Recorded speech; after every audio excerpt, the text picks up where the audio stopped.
मी शालांश. आज आपण बनवूया बेसनाचे डिगे. वाटी बेसन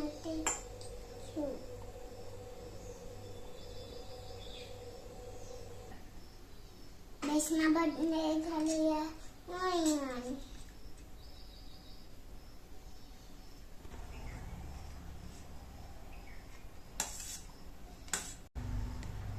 आता घालूया बारीक कट केलेला पालक.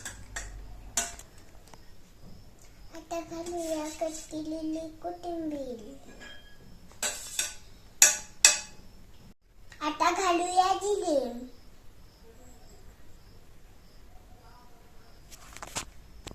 आता घालूया मीठ.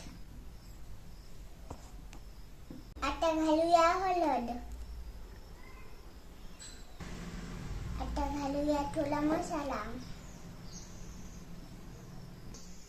आता घालूया मिरची पावडर. हे छान असं मिक्स करून घेऊया.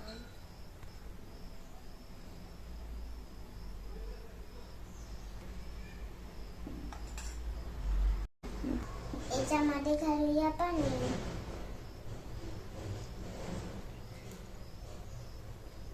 परत मिक्स करून घेऊया.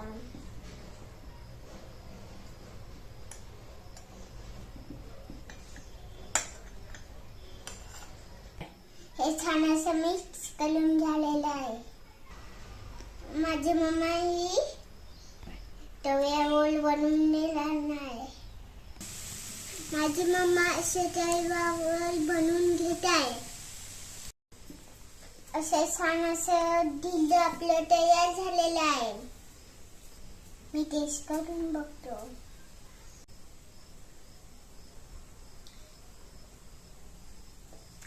यम्मी. व्हिडिओ आवडल्यास लाईक करेन. भेटूया पुढे रेसिपी घेऊन. बाय.